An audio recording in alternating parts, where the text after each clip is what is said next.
আসসালামু আলাইকুম। আশা করি সবাই ভালো আছেন গাইস। এটা আমার জন্মদিনের কেক। আমার মেয়েকে দেখেন, চুলগুলো কি সুন্দর এলোমেলো করে এসে কেকের সামনে বসে আছে। হ্যালো গাইস, দেখেন আমার আমি মেয়ে যতক্ষণ কেক বানাচ্ছিলাম তারা এই ক্রিম খাইতেছিল, এই খাইতেছিল, একটু পর পর এখনো তার খাচ্ছে। বাবারও সাথে আর তার বাবাকে সাথতেছে, খাবে খাবে। বার্থডে। তার মার বার্থডে সেটা বলতেছে। আমার বার্থডে তোমার বার্থডে কবে? সামনের মাসে। তোমার বার্থডে আসছে। মা হাতে উঠছে হাতে। তোমার কেক লাগবে? তোমার কেক অনেক পছন্দ। তোমার কেক ভালো লাগে খাইতে? বলো খুব মজা করে খাইতেছি। তো এখন আমরা হচ্ছে কেক কাটবো। তো এখন রাত 12টার বেশি বাজে, এখন আমরা কেক কাটবো। আমি ওরই দেখতেছিলাম মেয়েটাকে কি করতেছিল। হাজবেন্ড আমাকে উইশ করেছে অনেক সুন্দর করে। এই বাচ্চা কিছু বলো। এই প্রথম আমি এই কেক বানাই, এই প্রথম না, বানাইছি এর আগেও, মানে নিজের হাতে বানাইছি নিজের জন্মদিনের জন্য কেক। দেখানো যাইছি নিজের জন্মদিনের কেক নিজে বানাইছি, নিজে কাটবো, নিজে নাম লিখছি। তো কোনো প্রস্তুতি ছাড়াই কেক বানিয়ে কাটতে বসছিলাম। এই জন্য ঘরে কোনো মন্ডপে কিছু ছিল না, ছোট্ট একটা মন খুঁজে টুজে বের করে cake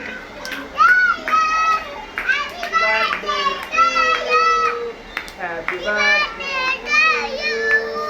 happy birthday to you. আচ্ছা আমি কার birthday? অফ করি। হ্যাঁ, এই তোমরা মা বলো না কেন? হ্যাপি বার্থডে মা। আমার ছেলে বলো হ্যাপি বার্থডে লজ্জা আম্মু। পেয়েছে। হ্যাপি বার্থডে আমরা জোরে কও। হ্যাপি বার্থডে হ্যাপি বলো। বলো। দেখেন কি সুন্দর করে আমারে উইশ করলো, তারপর সে লজ্জা পেয়েছে আর বলতেছে না, চেহারাও দেখাইতেছে না। Happy birthday to you. Happy birthday to you. তুলি দাও। Happy birthday to you. Happy birthday to you. কাটা।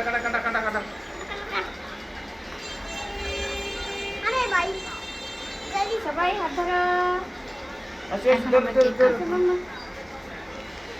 মেয়েটাকে হাত ধরতে বলছে, সে ছুরিতে হাত দিয়ে দিতেছিল আমার ধার জায়গাটা।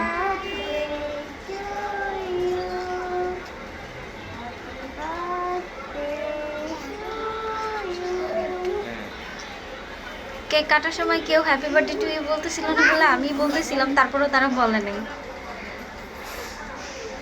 Muka apa lo? Wow, aku ke. Berani kali?